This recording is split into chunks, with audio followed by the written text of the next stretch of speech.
Hello and welcome to Experience Share. It's a Pokemon podcast starring me, Tanstradon. Gastrodon? Ugh. I think I like it. I think I don't like it. I think I've done a swap. I think in previous gens I did like it. But it just feels a little like, I don't know, something unsavory about it to me. I would hate to touch it. Yeah, exactly. It's ground in water, right? And it looks slimy. Like, what is the texture of this thing? Yeah. It always uses muddy water as its opening move. Oh, and it looks like a big wave of piss. It's so gross. God, I should have made this thing my... Did I make this thing my You Make Me Barf? I should have. I think you have. No. At some point. Well, that big wave of piss washing over my team at the start of every battle is just like, ugh. I just think its face is cute. Yeah, I guess I don't mind its face and its little, like, wrestler mask. AKA Tanner Greenring. And I'm joined, as always, by my co-host, Necrozma. Let's see what Sirabi says here, so we don't get called out. How do you pronounce this thing? Necrozma. Oh, we've been saying it right. Necrozma. Necrozma. I also recently picked up, like, the official Pokemon Ultimate Pokédex books or whatever that they release every generation or so that I could start teaching myself, you know, bettering myself at pronouncing. Oh, you're doing it just for the pronunciation guides. It's in alphabetical order, so it actually is often faster than me having to, like, open up my phone or my computer to, like, Google a Pokemon and look it up. Well, and it's probably more trustworthy than fucking Bulbapedia, which has really fallen apart this season, this generation. They didn't even have a guide for us. Yeah, I was going to say this, ever since we kicked off this season and we've had to rely on the second and third tier sources for guides, I think it's really shown a new dark light, speaking of Necrozma, on Bulbapedia. And their appendices on all of these Alolan Dex Pokemon are laughable. Just tell us. Don't say may or probably might.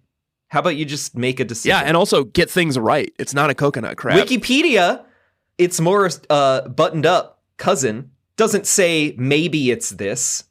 They get in a big long fight in the comments, and then they hide all that, and then somebody wins, and that's the answer. Yeah. And that's what Bulbapedia should be doing. Yeah. It's a perfect system. And every year they beg me for money. And I look down at them and I say, no. We need to get the president of Bulbapedia on here. That's a call-out post. I should know his name. He's constantly begging me for money. I think it's Jimmy something. Jimmy Whale Lord?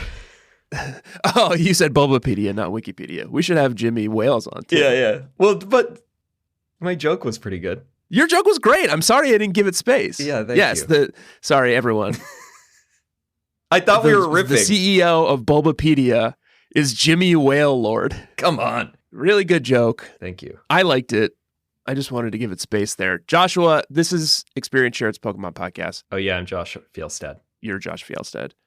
We're playing through Pokemon Ultra Moon and Ultra Sun, and Ultra Sun and Ultra Moon. We're in the shoot. Yeah. We're in the cutscene shoot that's going to kind of see us through to the end of the game. It's funny that you hesitated for a moment there about what we were playing, considering we've been playing this game for just months and months. A million episodes? Yeah.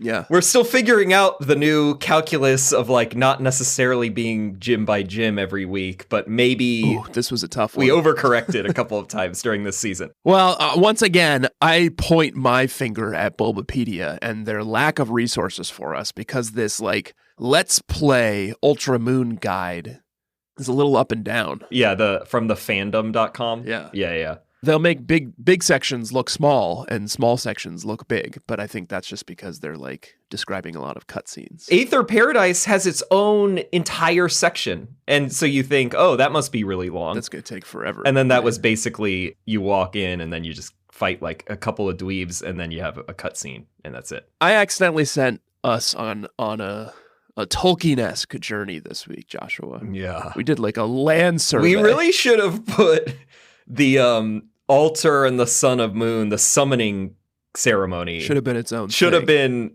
either its own thing, or we should have attached that to last week, I think. Oh, yeah. No. I think the entire, like, Ultra Wormhole segment was plenty. Yeah. And taking on the hardest battle. Well, let's not get ahead of ourselves, Joshua. We had some breaking news, right? We wanted to discuss.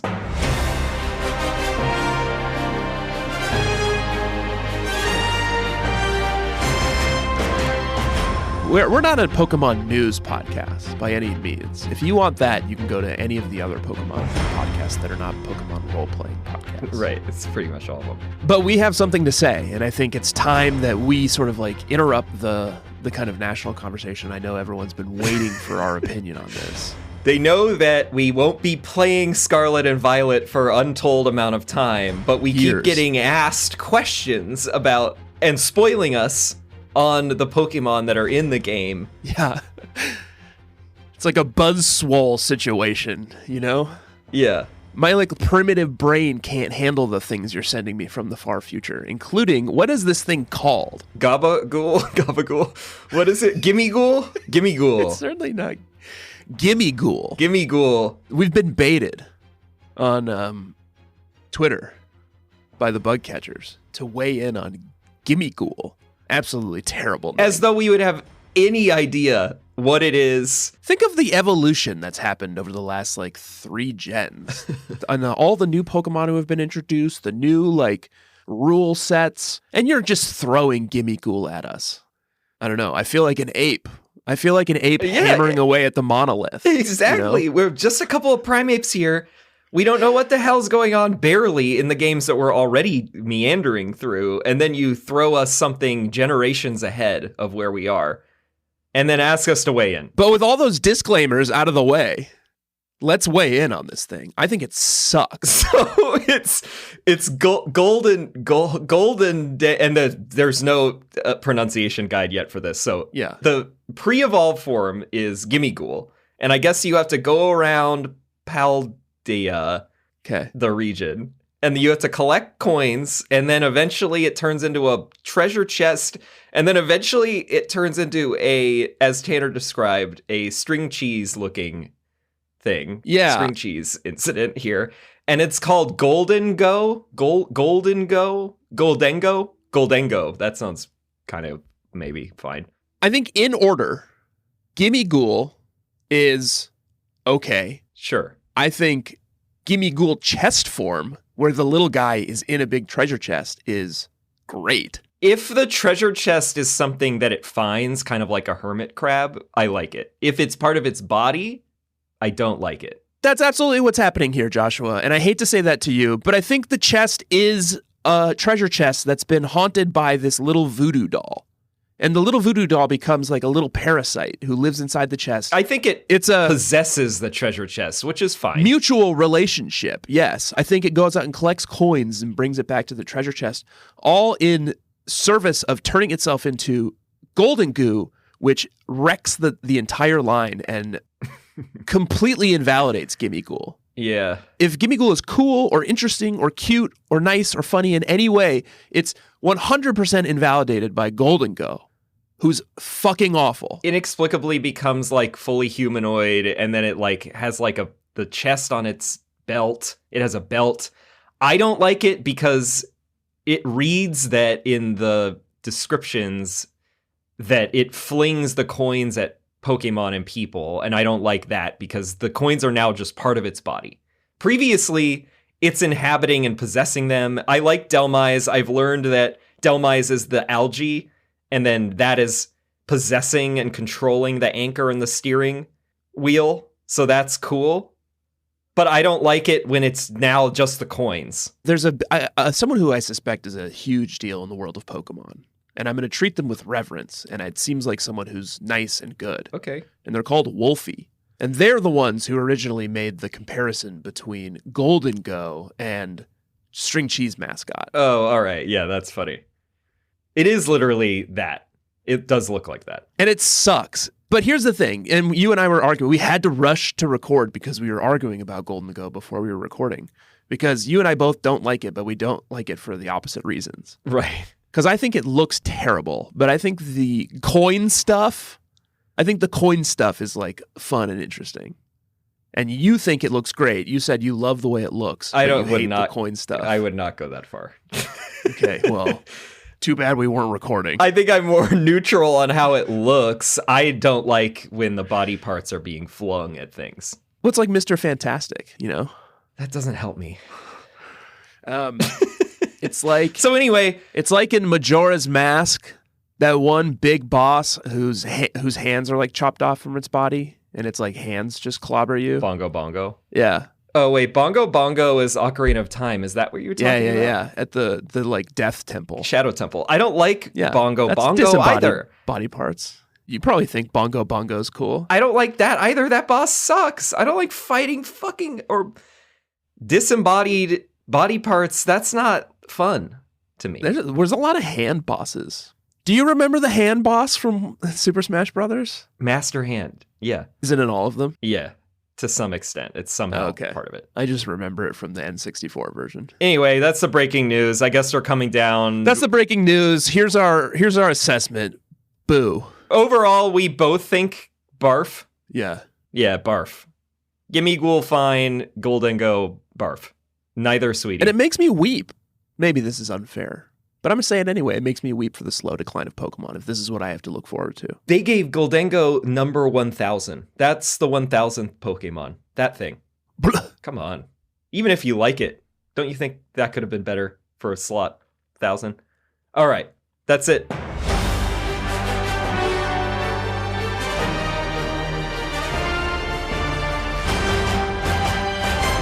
Josh, while we're here in the housekeeping section. Yeah. Totem tally. Yeah. Totem tally. We really did have to go back to every single past island this week. Zygarde did not happen. Sorry. I thought it would, but apparently it's like a fucking post-game thing, so see ya. So your scheme with Zygarde, which I'm pleased to know about because I can prepare for that, you can't actually execute against that quite yet. I don't think so. I didn't run into anything that let me do it. And we're still locked off from like the upper northeast part of Pawnee Island. Yeah, and that's causing me some problems because I know we're battling today. And aside from being scared about our level differences, there are a number of TMs that I need in that area in order to actually make my team work. I think there's a couple in there I need too. I do remember like being on the back of Tauros, like trying at every single path I could find along the like edge of that dark border. But I think there's a couple TMs I need in there too. Yeah. But we did go back and look at every island, and I did manage to source one more totem sticker, but I'm only at 86, and frankly... One measly sticker. Yeah, I don't know where else to look. So my sticker days might be over. I got another 3. I picked up another 3 this week. I'm at 86. You're at what, 90? I'm at 90. And that's because I did a backtrack, but I'll save it until we get into the actual part of the story. And what a bit of story there is. Oh, yeah. I guess we should just warn the bug catchers, like strap in, because this was like not only one of the longest legs we've ever done ever. It had like some of the hardest battles we've ever done ever. It was a nightmare. And it was just mostly a cutscene. It was a cutscene punctuated by extremely difficult battles. Yeah, it was a relief that it was at least not like joke battles and you could pick up quite a bit of experience from them, but it was literally just cutscene battle, cutscene battle, cutscene battle. I don't think this game is appreciated in the world of Pokemon, like narratively, but I don't hate this game story. It's like pretty easy to churn through, like everyone's motivations are pretty clear, you know? Yeah, we can wrap our 30-something-year-old grown adult men minds around it. It's like this big beast eats light. It's sorry, it ate all the light in your world. And you know what? That's going to be a real pain in the ass for you because you're going to have to go grind out some fucking levels to take this thing on, and you're going to have to do it in the fucking pitch black. Yeah. You won't be able to see a thing. I mean, that was the worst, and that's what... I mean, I think we're getting ahead of ourselves. Maybe we should just... Let's talk. We should open up this pit, aka this Ultra Wormhole. Yeah, to quote Kid Rock, let's get in the pit and try to love someone. And I think maybe that's just the radio edit version of the song. Might be fuck someone. Wouldn't it be fuck someone, probably? I don't know. We find ourselves at the base of the altar of the moon, or in your case, the altar of the sun. The sunny and the moony. And they spell it in a stupid way. Yeah. It's like, I don't know, sacred. I hate when anything does that to try to make something seem old-timey, except for the ye old Curiosity Shop in Seattle. That one's cute. Everything else, yeah, it's phoning it in. Well, and ye old Brooklyn Bagel on Vanderbilt. Fine. Everything else, no. We go up, we take our place, we twiddle our little flutes alongside Lily, who's over on the other side. And Cosmoem, terrible name, flies up into the sky and becomes a big bat. Yeah. Or a big weird lion in my case. And I think it's time we finally sit down and talk about Dusk main Necrozma and Dawn Wings Necrozma. Okay. Because I have a lot of questions for you.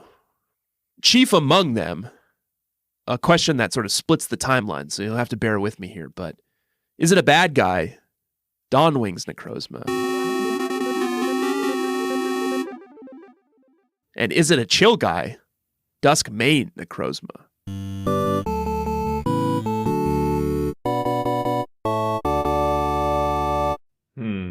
And I guess I'll kick off the conversation by saying, once again, I don't know if it's just like I've gone soft, but I don't think these are terrible looking like box art legendaries. I thought you, going into this, you did. I know. But now that you've seen them in the wild, you don't mind. When they turn into like the one where they're like warped with Necrozma, kind of looks cool. I never minded Solgaleo. Yeah, Solgaleo especially looks cool when he's like mean Solgaleo. Yeah, I think when it's in base form, it's like innocuous. It's fine. It's like a lion Pokemon. He's fucking ripped up. But he's got huge muscles. I think Duskmane version is pretty sweet. They made the Pokemon so muscly this generation. Incineroar, Buzzswole, Solgaleo. All of the Machamps that are in the overworld that I am going to have yet another comment about coming up. Why'd they make them all so buff? It would also say Dawn Wings Necrozma's cool. Kind of cool. Click on that link I sent you and go back and look at all the box art Pokemon. I don't really like Lunala, I'll say. Yeah, it's fine. I can't really wrap my head around it. When you see its cute little face, it's kind of okay. Yeah, when you're riding on its back, which we're about to do, that's cute when you look at its head. Yeah. But the body is very strange. Yeah, it's sort of just a big, ugly, weird bat. But clicking on this game mascot link on Bulbapedia, they're maybe the best box art mascots since like Gen 3? Or Gen 2? I don't know.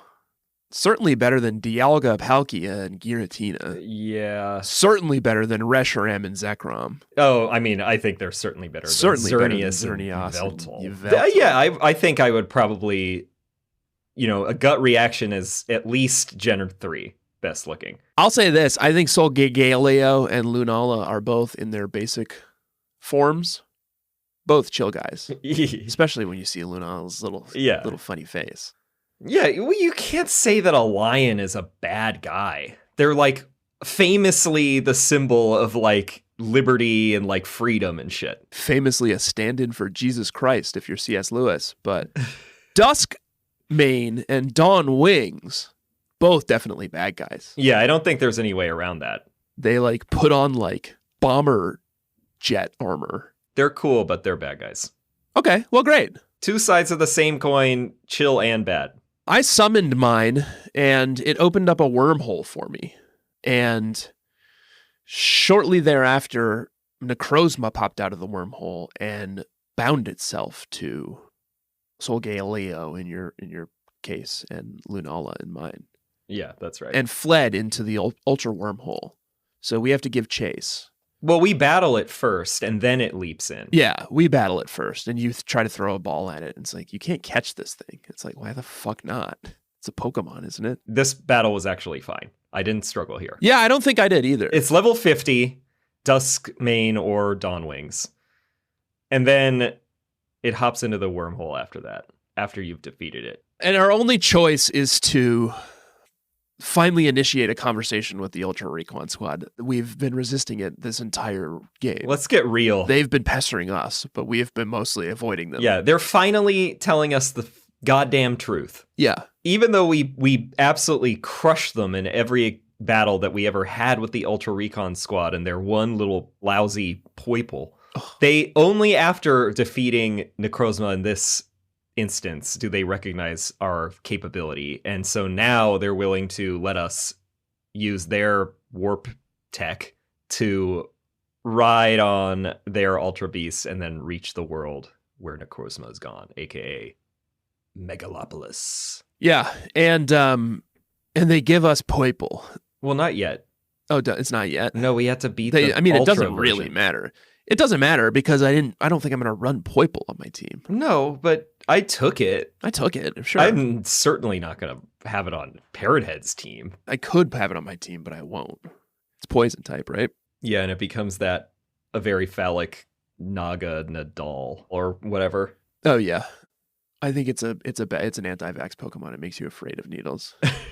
We are entering the Ultra Warp, Joshua. It sucks. And I struggled in the Ultra Warp because of my non-regulation equipment doesn't have gyro controls. So when I hopped on the back of Solgaleo and hopped into the warp hole, my only choice was to run in a straight line until I hit something. And the first couple times, I think the Ultra Warp universe thing is sort of a nightmare. Yeah, I thought this bit was terrible. No, I mean like narratively, because the first couple like Ultra Wormholes that I just happened to collide into and got sucked into were just sort of like isolated caves. No entrance, no exit, with one like poor Pokemon like locked in here. Yeah, they're trapped. It's purgatory. Yeah. I mean, it's like where Guzma and Lusamine were. They must have been in one of these little caves. These caves. Oh, we should say also, in the act of opening up the wormhole, Lusamine and Guzma come tumbling out. Yeah, we got them. Yeah. And I'm like, oh, great. I guess this Pokemon I named in your honor, Guzma, will just share a name with you now. Yeah. This new Pokemon I have, which we'll talk about later. Yeah, it was out of respect.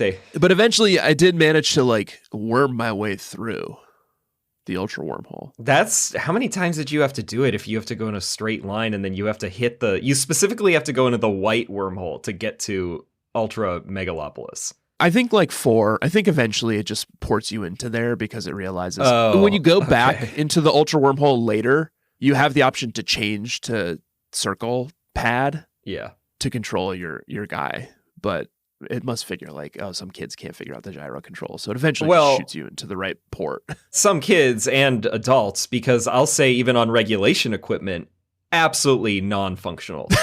And maybe my DS is so old or something, but like this is terrible having to navigate with the gyroscope. Yeah. You need to hit like circles that are like boosts on Rainbow Road in Mario Kart 8. Yeah. And they boost you, and then you can finally make it long enough to get into the white one, and then that's Megalopolis. But the gyro controls are awful, and I would always end up in some side dimension where I'm trapped with like a big Quagsire or something. Yeah. A Meg Cargo who's like emaciated. Right. And being locked in this hell dimension. I was so frustrated that I looked it up, and then I learned you have to run it at least once. I think I ran it 3 times and to no avail. And so I went, apparently you can go to the Game Freak office in Heya City. There's an Aether Foundation person there, and they're like, oh, I got this new technology. Like, try it out. And then it's like, do you prefer Circle Pad or Gyro or whatever? I did that, and then I was like, well, I'm here on Heya, and I'm right by the Hano Grand Resort. I'm going to go over there because I feel like maybe I didn't explore that fully. Oh. I got distracted by the Chewster and the Pikachu wedding, and then I realized, in retrospect, because I went into the actual hotel, I realized I never actually went into the hotel. I was only out in the gardens. So that's where I found 3 more stickers. And I also am going to issue a late Trainer Danger. Oh, okay. Be on the lookout on subsequent playthroughs.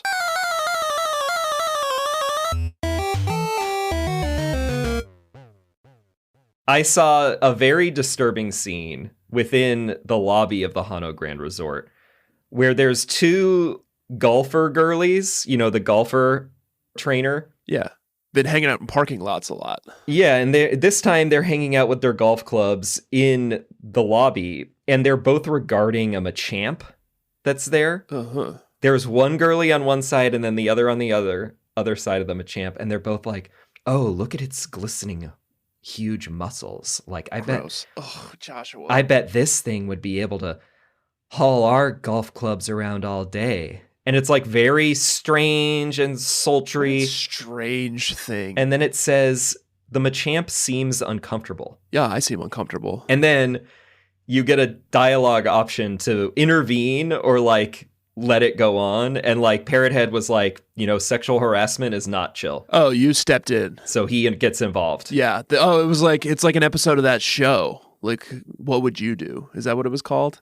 God, I don't know. Where like actors go into like a cafe and like stage like spousal abuse, and they secretly film everyone to see if like anyone steps in. That's a show? Yeah, it was on like CNN. That sounds really dark. It was really dark. You stepped in. Knowing Skull Grunt, he would not intervene in this situation. There's a twist, though, and there is now going to be a double trainer danger on the Machamp, because after you beat golf buddies Terra and Tina, who both have Oricorios, and you chase them off thinking that you just did a good deed, the Machamp suddenly goes, "Hey, man, why'd you do that?" Oh, I don't think I can handle a talking Machamp, Joshua, if that's what you're telling me. Yeah. It better be a guy in a fucking costume. I'm not a Pokemon. I'm a born and bred human being. Duh, bro. And apparently, this guy in a Machamp costume had cooked up a whole scheme where he was going to be the golf caddy for these girlies, and then he was the one who was going to be probably sexually harassing them. And so it's a whole mess. It's a whole mess. And they're all canceled. It was just a Machamp costume, and what's going on over in Alola with the Hypnos and the Machamp costumes that people are all wearing, and it's all very confusing and psychosexual. I just want vindication, that it's not us. The psychosexual stuff is not us. No. And Pokemon Company has really steered into it in this gen. Yes. They've been in the game the whole time, starting with Whitney. Exhilarated by And her. here we are. Josh is locked into some kind of like weird, like class, bestiality, fur suit. What do you even call it? It's like a skin suit. What's the lesson I'm learning here? I tried to do the right thing and like intervene when I saw harassment, and then like I kind of end up getting harassed. It's very, very confusing. I guess what you did is the most honorable thing, is you sort of like took the emotional, the psychic damage there and stopped 2 instances of sexual harassment. Yeah. That's how I would spin it. So it's really honorable, and I'm definitely not planning on doing that. I will let these wolves eat themselves. I would avoid it, especially because their Pokemon are level like 20 or something, because I totally forgot about it. So it's not really worth it. But yeah, that's the first retroactive doubled trainer danger ever issued. Oh yeah, navigating it with the circle pad is so easy. Oh yeah, it's much better. And I think later when we go back to hunt down Buzzswole, because there's absolutely no chance I'm letting that thing, an opportunity like Buzzswole, pass me up. I think it's advantageous to get further and further down the pipeline. I think the further down you get, the Pokemon get rarer, is the chance and of they can get shiny ultras. Although, did maybe one of the cutscenes imply that all the ultra Pokemon are like in Alola now? Yeah, the beginning of the cutscene is that they were on the loose. Yeah, when we see a big like Pokemon that looks like a big castle on legs, hanging out with Hao's grandpa back on Melee. Yeah, and I went over there, and he wasn't there right before this, and everybody was just hanging out, and like there was no problem. I went right after, because we have to go back to find. We'll get there. God, this is a leg. Yeah, let's talk about Megalopolis and the Megalo Tower. I finally met your Ultra Recon squad. Oh, and I guess I met yours, yeah, who greet you when you get to the city gates. Well, I wouldn't say greet. I would say, like, plead with you to go up and save their universe, which, by the way, you don't even end up doing. No. Ultra mean Necrozma has fled to here and is perched on top of Megalo Tower in the middle of like sucking up the light. Sucking up all the light. This like very Tron-esque city that's all like locked down, and they got like barricades. And then atop the tower is this big thing, and also back in your universe before you got here, everything is dark. Oh yeah. So any of the training that we have to do is in near pitch black. It's like going into a cave in like another Pokemon game where you need flash to light it up, except the whole place is like that. Everywhere. Yeah. It's miserable. And you get to the top of Megalo Tower. The hardest Pokemon in the world is up there. It one hits your entire team. And now this one's ugly. Ultra Necrozma. Ultra Necrozma. Psychic Dragon. Every move seemingly better than the last. It's a totem Pokemon technically, so all of its stats are buffed. It has a super effective move for everything on your team somehow. Yeah, seemingly. One hit KO every single Pokemon. Every single thing. The very first time I tried to beat it, Incineroar, like my best friend, like my good bud, almost got one-hitted, but like literally turned to me and blew me a kiss and was like, I'm here for you, and managed to hold on because I think we're such good friends. Oh, yeah. But then subsequently died in the next hit. Yeah.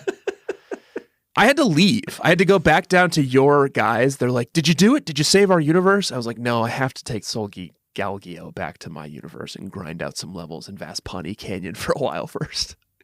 Yeah. I mean, I whited out. I think I hurled myself with a couple of like feeble strategies twice and then trained a bit more and then failed again and then trained in that fucking Pony Canyon for like another 2 hours or so, just miserable grinding it out with like the Bulldors and the Machokes and the Skarmories. Well, I'm going to say this. Let's go to break, and then let's come back and do level check, because let's talk about the teams we brought in to fight Necrozma. Okay. All right. Be back in a second.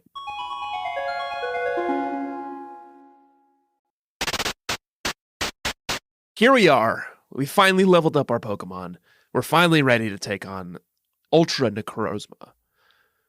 This big, I don't know, it just looks like a big dumb thing. I don't know. It's got disembodied hands. You hate those, apparently. I don't like it. Yeah, I don't like this one. Let's talk about the teams that we brought in with level check. Level check.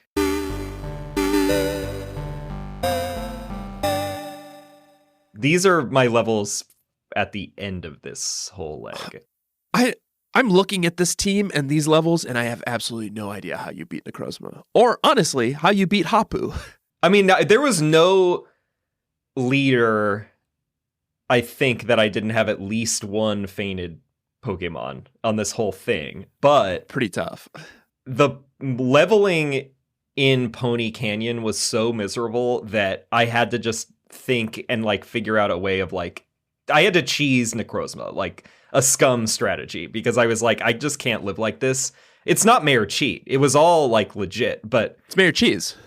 Yeah, Mayor Cheese. It's a whole new category. It's called Mayor Cheese. I had to do Mayor Cheese because we had to get this done so that I could fucking record. It's acceptable because we're busy men. Businessman. Being a Mayor Cheese is like, it's sort of it's an honor, you know? Yeah. Yeah.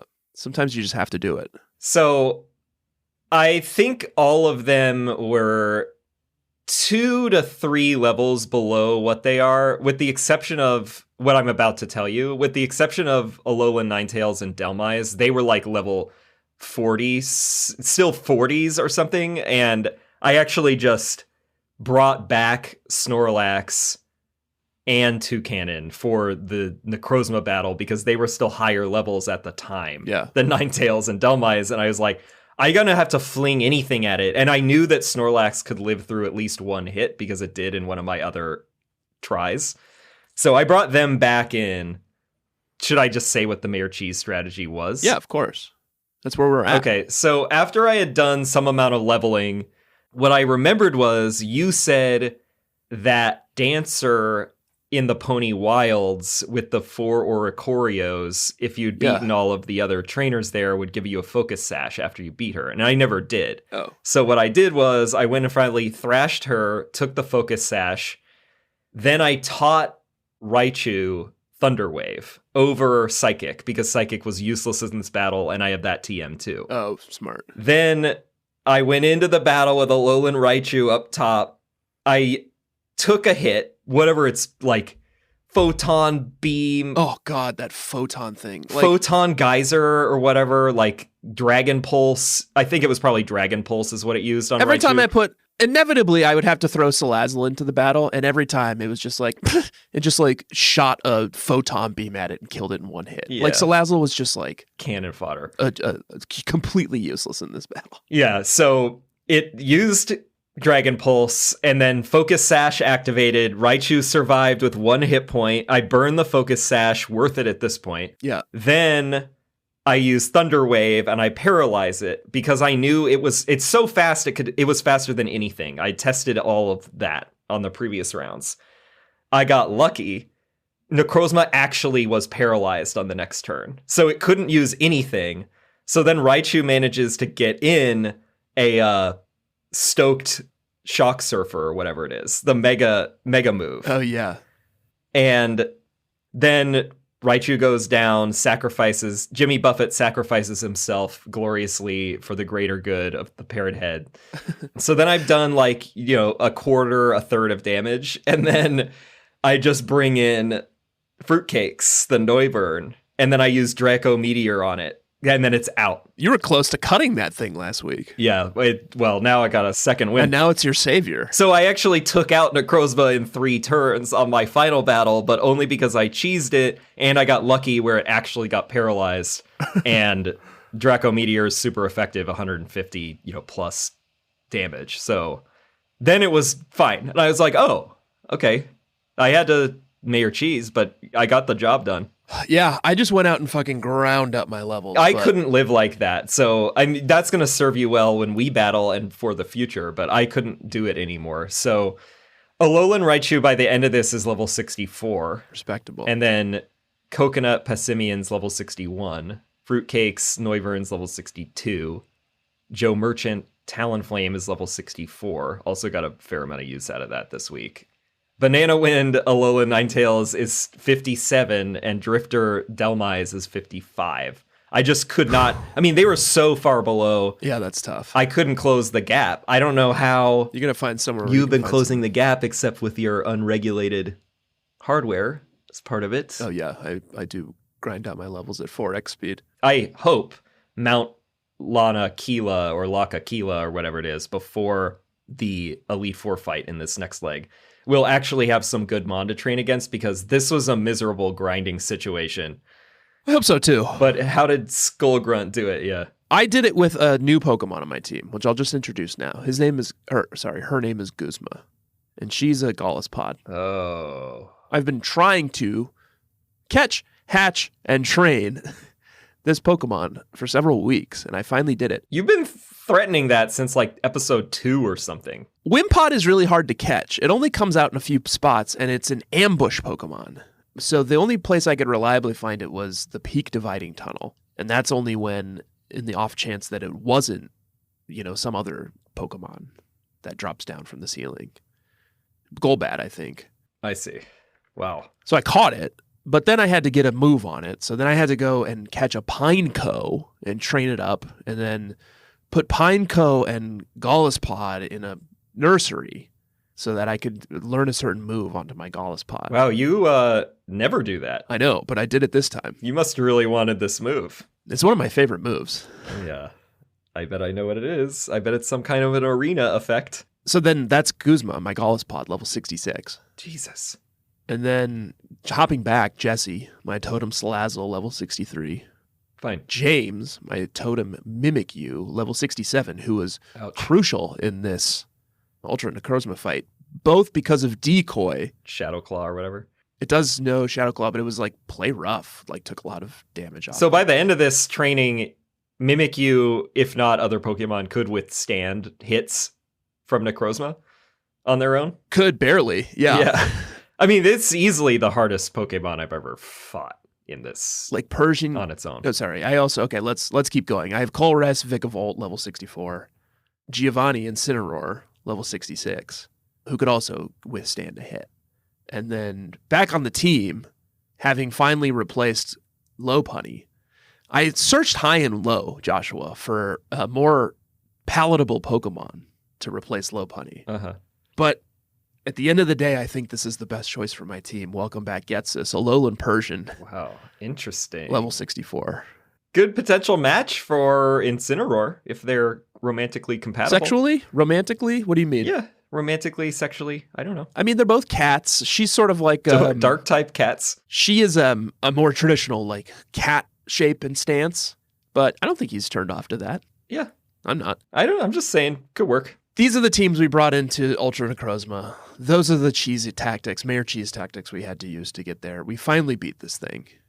Necrozma, like, dissolves into an Ultra Wormhole. Apparently flies back to Alola. So, unfortunately, Ultra Megalopolis is still bathed in darkness. You go back down and, like, the Ultra Recon Squad's like, well, that's too bad. Good luck. Yeah. And you're back in the real world with Lunala back in hand. Yeah. And then, essentially, the second we step out of the wormhole, we're assaulted by Mina, who I had completely forgotten about. The trial captain of Pawnee Island. Right. Who's like, now you have to do my trial. And you're like, okay, fine. It's a battle. She's fairy type. She looks fairly high as well. She's fairly high, and she is fairy type, and her Pokemon were very easy. Yeah, this was a welcome respite after all that. When you're done battling her, a totem Pokemon flies into her art studio and attacks you. And it's my You Make Me Barf Pokemon of the week.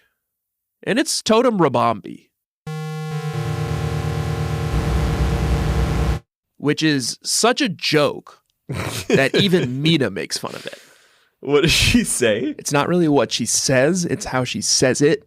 This is like right after you've completed all the trials. Like you've beaten the game. You've mastered every trial, you've defeated every Megacorp, and then you've done this like tedious fetch quest for her where you've gone and gotten all of the petals from all of the trainers, and you come back and she fashions it into like a little flower badge, and she says, okay, are you ready? Like, here comes the totem Pokemon. Like, this is it. Like, this is the big battle. Like, are you sure you're ready for this thing? And then it cuts to like, we go to cutscene, and it's like a POV of this thing approaching you. And it looks huge. It's like looking down on you. And then eventually the camera swings back around. And it's like this big reveal, this big joke reveal that it's Rabombi. So even Pokemon Company, even Game Freak is like, this thing is a joke. It's like, who the hell let that thing in here? It's a joke. It went down to I think like a flare blitz or something. Like that. I think I used like flamethrower or like acrobatics. I mean, what a joke. Why is this a totem? Yeah.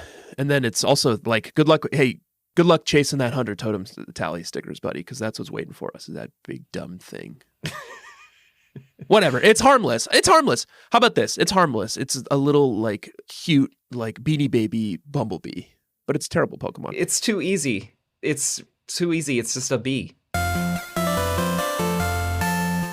Mina's like, thanks for the battle, but that was only the first part of my trial, because here's a petal.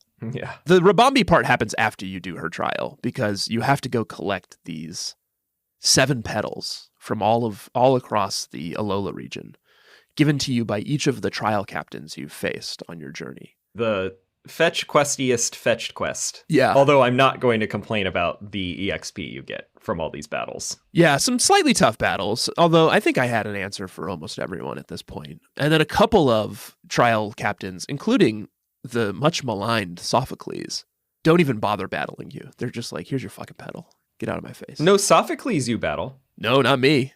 Really? Oh, Sophocles only battles you in Ultra Sun. Oh, he was like having an argument with his like dad or whatever, whoever that guy was. The weird cousin uncle, Mo. Yeah, Mo was not a good name. He was like, I'm not the trial captain anymore. You are, Sophocles. And then he was like pouting and just gave me the petal. In Ultra Sun, I don't fight Nanu, the dilapidated cop. Oh, I fought Nanu. We put on a little bit of a show it was at the Aether House for some reason. We put on a little bit of a show for some like dying children who were staying there. Oh, yeah. Did a little battle. The dying children were in my game, but I think Nanu was like, yeah, I got to deal with these dying kids. Why don't you just take this grip claw and That's interesting. Purple petal? Ultimately meaningless, but interesting. Yeah. Any of those big battles you struggled with? I did all of them on the first shot, but I don't think it's interesting enough to like recount really any of them, but there were definitely... Yeah, you just go through them all. I lost at least a mon or two on all the battles. They were all pretty good. I mean, I realize I have I know, and this is why I was talking about, I believe it's in Pony Meadow or something on Pony Island. I need Earthquake desperately. I have no ground moves, and that was a problem with a couple of these battles. Okay. That was my only problem. I mean, the only flaw that was exposed to my team. Otherwise, my coverage is looking pretty good at this point. Joshua, we're told, now that we've beaten the final trial captain, Yeah. that there's one more trial captain, actually.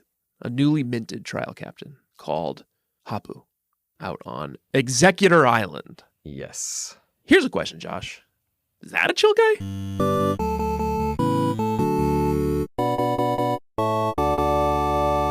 Executor? Alolan Executor. A big palm tree. I was assuming so. I didn't really even think it was much of a question. Oh, I'm just curious. That seems like a fun, sort of festive thing to have on your team. Yeah, but I don't need grass nor dragon at this point. I did debate it, though. And I caught an execute in case I wanted to go that route. Oh, okay. But it's great. I mean, I've used it before. The pincers are still gone. And the executors are still helpful. So you use the one to get up to the top where Hapu is waiting for you. She's a battle. And I have to, unfortunately, and I am incredibly embarrassed to say this, fall on my sword. Whoa. And undo what was maybe not an official You Make Me Barf Pokemon, but certainly was not spoken highly of on the podcast. Yeah, you were coming down pretty hard on this Pokemon. Mudsdale. Yeah, outside of battle, you did not like it, even though I was defending it. I still think it sucks to look at, but it's got this ability called Stamina. Oh, yeah. Every time you hit it with a physical move, its defense rating goes up by 1. Yeah, it slaps. And it's just and it hits really hard. It's a pretty good little Pokemon. It's got, this one doesn't even have high horsepower yet, but high horsepower is its signature move that's really good too. What does that do? Well, in fact, why doesn't it? Oh, because it has Earthquake, which I guess is more powerful. It's a ground move? Yeah, it's just a ground move that does 95 damage, but I guess at this point. But high horsepower, wink, because it's a horse. But Earthquake is better, I guess, technically. So she made the right move to delete that. But I think Mudsdale's great. Yeah, it stomped my ass. It fucking stomped my ass. Not in a good way. Yeah, Earthquake. Earthquake is trouble for me. I'm glad you don't have Earthquake, because Earthquake is a real problem for my team sometimes. I will be having it soon enough. Eventually you do beat her. She gives you the ground type Z crystal. I guess I don't have anyone I could put that on at this point. I don't either, and I don't think I will. And then our journey is done. Yeah. Right? I think so. Our next leg is we go to ascend Mount Lanakila. And take on the Elite Four. Kukui's little scheme. Kukui's cooking up an Elite Four for us. Well, I'm going to chew through them, Kukui. Don't you worry. Joshua, I think you and I deserve a battle. We haven't done one in weeks. Especially when you have so many levels. My levels are so much higher than yours, and I think my team is really great. So it's just going to be me getting stomped by the Mudsdale this time. Let's go do it. Metaphorically. Bug catchers, we will be back in just a moment and let you know the result of this battle. Yeah. I'm going to win. If you don't, I would be very embarrassed for you. If I don't, it would be fitting. It would be fitting in a long line of embarrassing losses to you. Be right back, bug catchers. Josh, I would say that went about as expected. Yeah, although, I think it went a little worse than I was expecting because I just never even heard of the move First Impression. Yeah, First Impression really got And that's what your Golisopod used on my Alolan Raichu when I thought I would probably be faster than it and get my Stoked Sparks Surfer Z move off on you. But First Impression takes priority.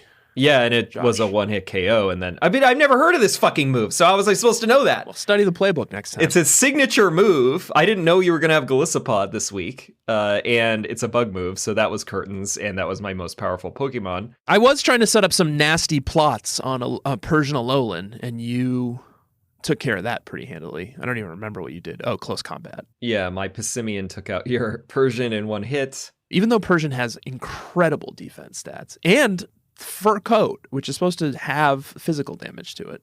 Close combat is just a really hard move, huh? Yeah, it's really good. And my Passimian's great. Yeah. And then what were the other highlights here? You took out Salazzle, but only just because I left it in. Yeah, and it managed to use Toxic on... And then Venoshock. Who? on Talonflame. Talonflame, yeah, that was rough. Even though I had it on the ropes with acrobatics, but Oh, and then it one-hitted Noivern too with Dragon Pulse. Let's not forget that. yeah, you got rid of Noivern. I had, I also just had a distinct level advantage with Ninetales and Delmise. I had put choice specs on Ninetales, and that backfired because I had to use Confuse Ray against Salazzle and then swap it out for Talonflame, and that's how Talonflame got killed. And then Ninetales was able to make a pretty good extra sensory on Salazzle, and that's what killed it, I think. But then I was trapped to have to use it again against Giovanni Incineroar, which obviously is immune to. And then after that, it was kind of like, then it was Delmise versus Incineroar, so that was a joke. Couldn't do anything. Double disadvantage is Ghost Grass against Fire Dark?